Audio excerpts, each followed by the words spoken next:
अखिल जगत स्वामी साम सदा शिव मल्हारी मणिमल्ल संहारक ऐश्वर्य प्रदाता शक्तिदाता जय दुरी गणाधीशित आदिरुद्र श्री मातंड भैरवा।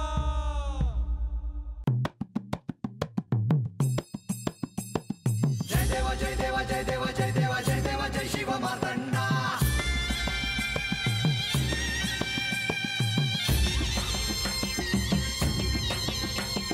जय देवा जय देवा जय देवा जय देवा जय देवा जय शिव मातंडा।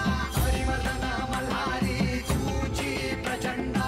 अगडदुम नगारा सोन्याची जेजुरी देव गेले जेजुरा निळा घोडा। अगडदुम नगारा सोन्याची जेजुरी देव गेले जेजुरा निळा घोडा। पाव में तोडा कमरी कर पटा मिहिर मस्तकी तुरा। खोबऱ्याचा कुटका भंडाऱ्याचा भडका बोल अहंकारा सदानंदाचा येळकोट। सदानंदाचा येळकोट। जय देवा जय देवा जय देवा जय देवा जय देवा जय शिव मातंडा। जय देवा जय देवा जय देवा जय देवा जय देवा जय शिव मातंडा। हरिवर्धन मल्हारी तुझी प्रचंडा। जय देवा जय देवा जय देवा जय देवा जय देवा जय शिव मातंडा। हरिवर्धन मल्हारी तुझी प्रचंडा।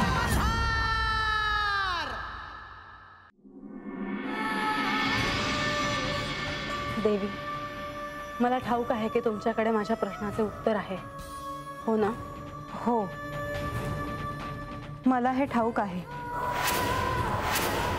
मग देवी, तुम्ही मला या प्रश्नाचं उत्तर देऊ शकाल? याने माझं समाधान होईल, माझ्या मनाला स्वस्थता लाभेल।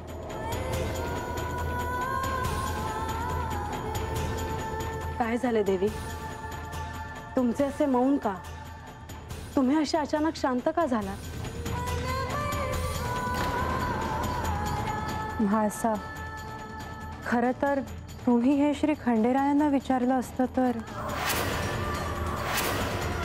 देवी, तुमच्याशी बोलून माझं मन हलकं होईल असं मला वाटलं होतं, म्हणून ओघात मी तुम्हाला सांगितलं। म्हाळसा, खरं तर मी सारं काही तुम्हाला ह्या क्षणी सांगू शकेन, परंतु तसं करणं ह्या शिवलीलेत हस्तक्षेप ठरेल आणि तो मी करणं योग्य नव्हे। देवी, तुम्ही माझ्या शंकेचं समाधान नाही करू शकणार? तसं नाही म्हाळसा, परंतु हे सारं एकमेकांशी जोडलं गेलं आहे। पण मी केवळ माझ्याबद्दल विचारणा करत नाहीये देवी। म्हाळसा, मी तुम्हाला ह्यात सहाय्य करू शकणार नाही, परंतु मी तुम्हाला एक सांगू शकेन। काय देवी? ज्या गंगादेवींच्या अवतरणाचं हे आख्यान आहे त्यांचा आणि तुमचा देखील ऋणानुबंध होता, आणि त्यांचं पुन्हा अवतरण झालं तेव्हा तुम्ही देखील त्याच कैलासात होता।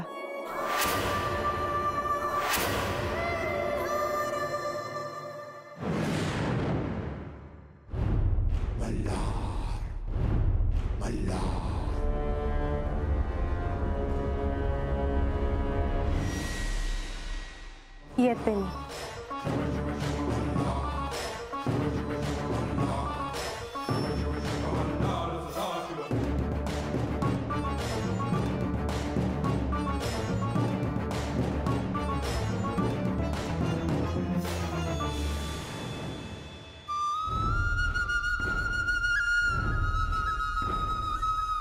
म्हाळसा, लक्ष्मी देवी तुला भेटायला आल्या होत्या याची मला कल्पना नव्हती। मला त्यांना भेटायचं होतं म्हणून मी त्यांना निरोप पाठवला होता। काही महत्त्वाचे बोलायचे होते का? मला काही शंका होत्या, त्या त्यांना विचारायच्या होत्या। म्हणजे तू त्यांना इथे भेटायला बोलवलं होतंस ते त्यांचं सहाय्य घ्यायला?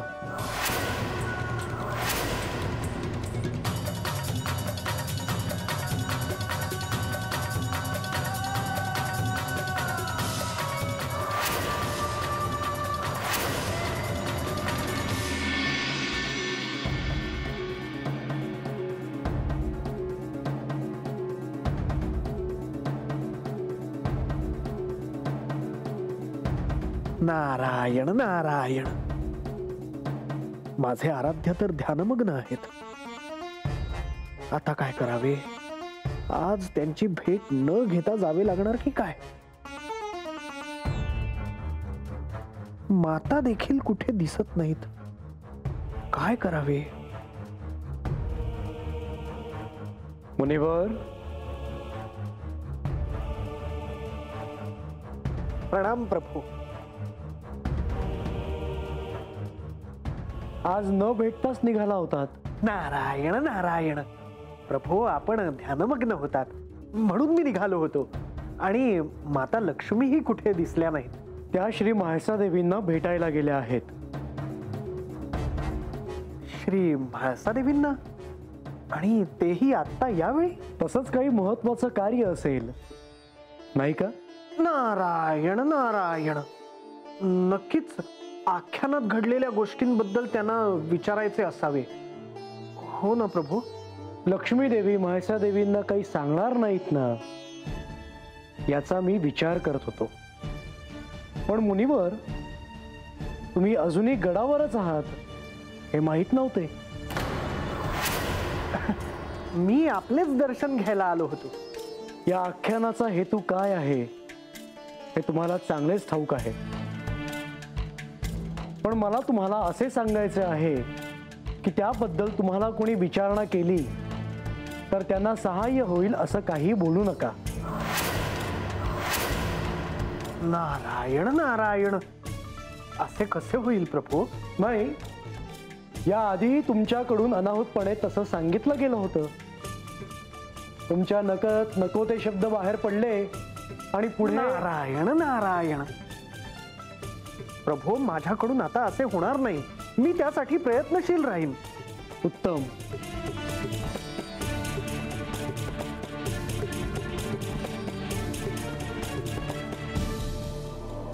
मुनिवर, तुम्ही? माते, मी आपले आणि प्रभूंचे दर्शन घ्यायला आलो होतो. प्रभूंचे दर्शन झाले, परंतु आपण श्री म्हाळसा देवींना भेटायला गेला आहात असे कळले. हो, त्यांना अत्यंत महत्वाचं बोलायचं होतं. माते, आणि ते कशाबद्दल आहे हे जर का मी आपल्याला विचारले तर आपणाला राग नाही ना येणार?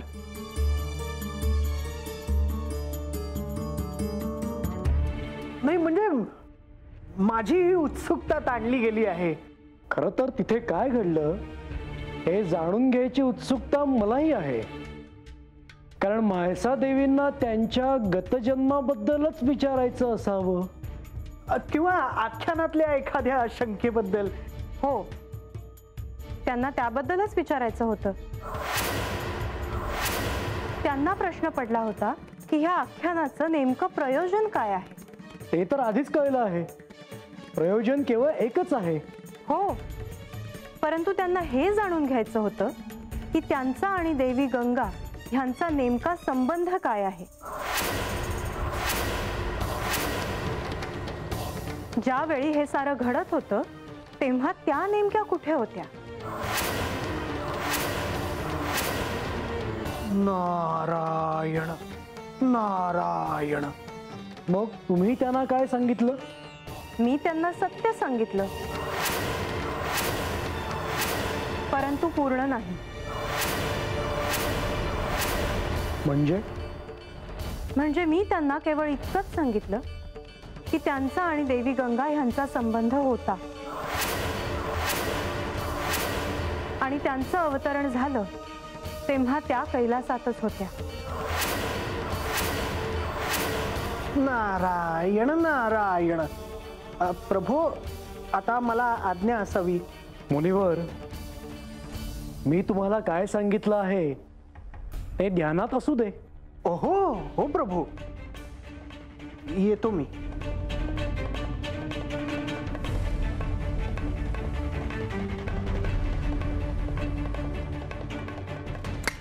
नारायण नारायण.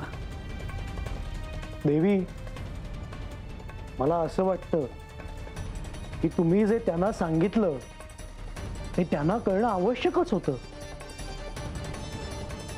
मी तुम्हाला आधीच सांगितलं होतं, त्यांनी जर मला काही विचारलं तर मी त्यांच्यापासून काही लपवून ठेवू शकणार नाही. परंतु तरीही मला तुमचं बोलणं आठवलं आणि त्यांना माझ्याकडून इतकीच माहिती मिळू शकली, विशेष नाही. कशाचे सहाय्य कसे होईल कोणी सांगावे?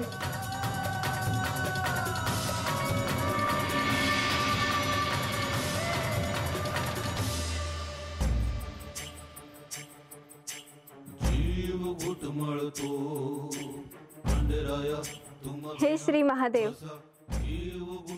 आपण माझ्याशी विवाह कराल?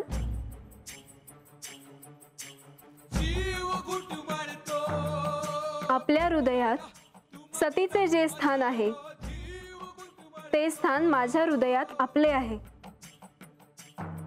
माझी अर्धांगिनी म्हणून सतीशिवाय मी कोणाचाही विचार करू शकत नाही. सती पुनर्जन्म घेईल. मी पुन्हा सतीशीच विवाह करेन.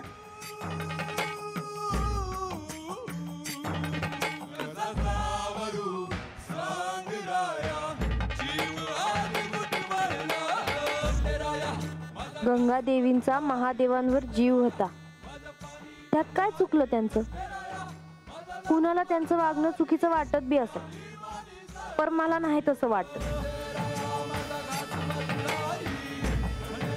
कवा कवा असं वाटतं का जसं माझा जीव आहे देवांवर, माझं जगणं माझं मरणं समद त्यांच्याशी जुडलं गेलं आहे ते. तसाच गंगादेवींचं बी असल.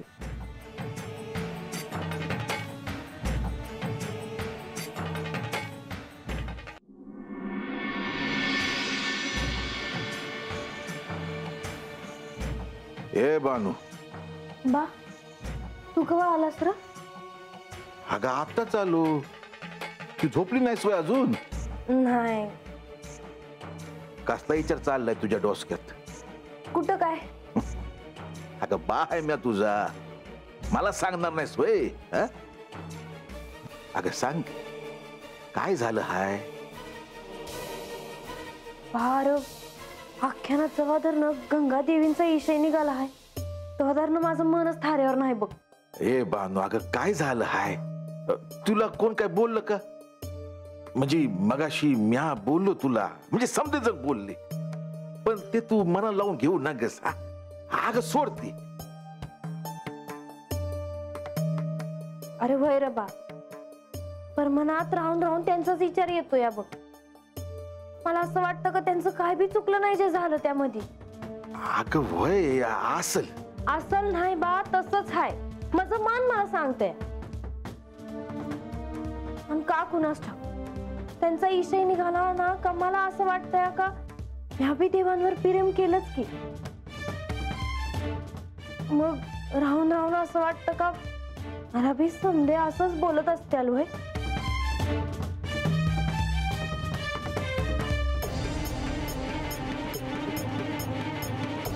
अगं तू त्याचा विचार नको करूस आता. बा तुला विचारू का रे? माझा त्यांचा काय बाय संबंध असेल होय? का आता ते म्या कसं सांगणार ग? पर एक आहे बघ, तुझं देवांवर प्रेम होत, देवासंग तुझं लगीन बी झालं. पर गंगा देवी त्यांचं कुठं झालं असं? त्या तर स्वर्गामध्ये गेल्या की. होय र, पर त्या तरी काय करणार? एकल्या पडल्या असतील त्या. हा आता असं रागवून जायला नगं होतं त्यांनी, पर आता तसं झालं. अगं होय असेल. बार मला हे समजून घ्यायचं आहे बघ आता. होय. अगं पण आता कोणच नाही विचारायचं. ते नाही ठाव मला, पर हे समज मला विचारायचंच आहे बघ. आणि जो पतूर मी विचारत नाही तो पतूर माझं मन शांत होणार नाही.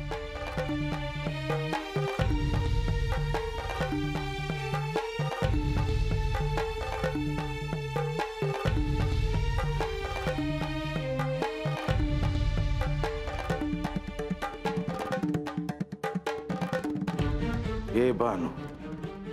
काय रे बा? अरे आता बोल की. तू महाराजांनी समज विचार. जे जे आहे ना ते समज सांगताल बघ तुला. नारायण नारायण. माझ्या आराध्यांनी मला आजच असे का सांगितले असावे? याआधी माझ्याकडून अनाहूतपणे नको ते सांगितले गेले असेलही, पण मी ते मुद्दाम का करेन? तरी देखील मी आता कोणालाही सहाय्य होईल असे सांगणार नाही. आता कोणीही मला त्यासाठी बोलवू नये म्हणजे झाले.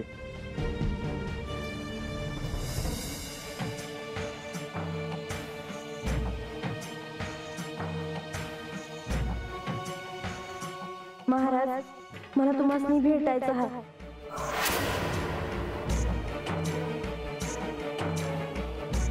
तुम्ही मला भेटायला यावं.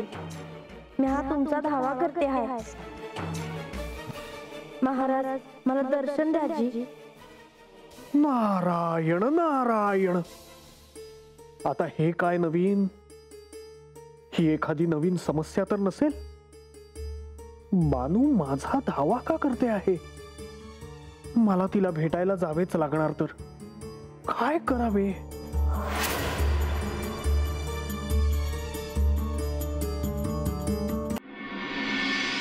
माझ्या मनात आलेल्या शंका मी लक्ष्मीदेवींशी बोलले.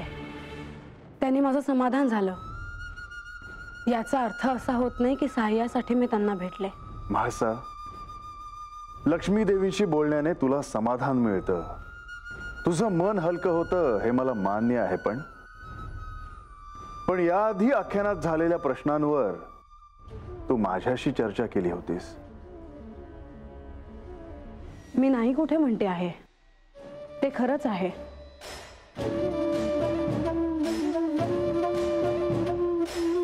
मी केवळ माझ्या मनातल्या शंकांचं निरसन व्हावं म्हणून त्यांना भेटले नव्हते.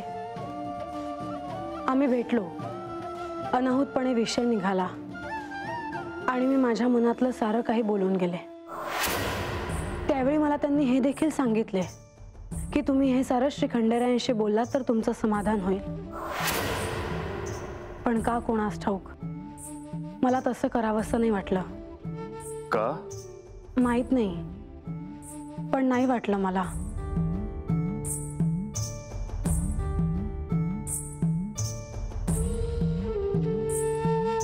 असो, लक्ष्मी देवीशी बोलून तुला पडलेले प्रश्न, तुझ्या मनातील शंका दूर झाल्या असतील, होय ना? हो, त्यांनी मला काही नव्या गोष्टी सांगितल्या ज्याने मला आनंद झाला. त्या कोणत्या? मी त्यांना विचारले की देवी गंगा आणि देवी पार्वती यांचा काय संबंध होता हे मला कळले. पण मला हे कळले नव्हते की माझा आणि त्यांचा काय संबंध होता. आणि काय म्हणाल्या त्या? त्यांनी मला सांगितले की देवी गंगा आणि माझा देखील ऋणानुबंध होता.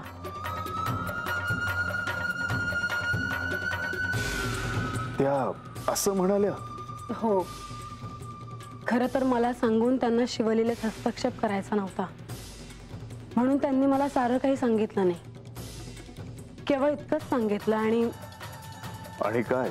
आणि त्यांनी मला सांगितले की देवी गंगा जेव्हा पृथ्वीवर अवतरल्या तेव्हा मी देखील कैलासातच होते.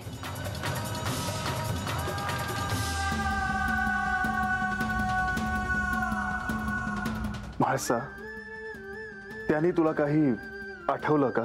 नाही, पण आख्यानात ते सारं शोधण्याची उत्सुकता लागली आहे. ह्याचा अर्थ सत्य कळण्यासाठी तू लक्ष्मी देवींचं सहाय्य घेतलंस.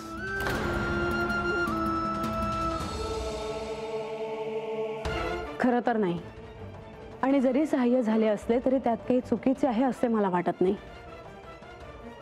कारण बानूलाही सत्य कळण्यासाठी तुम्ही सहाय्य केलेच होते. म्हाळसा, ती गोष्ट निराळी होती.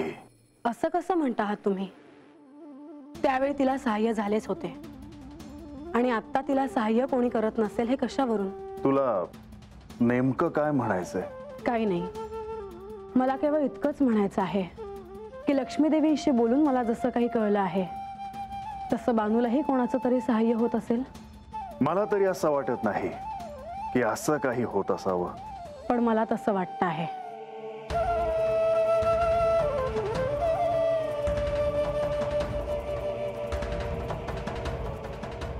मल्हार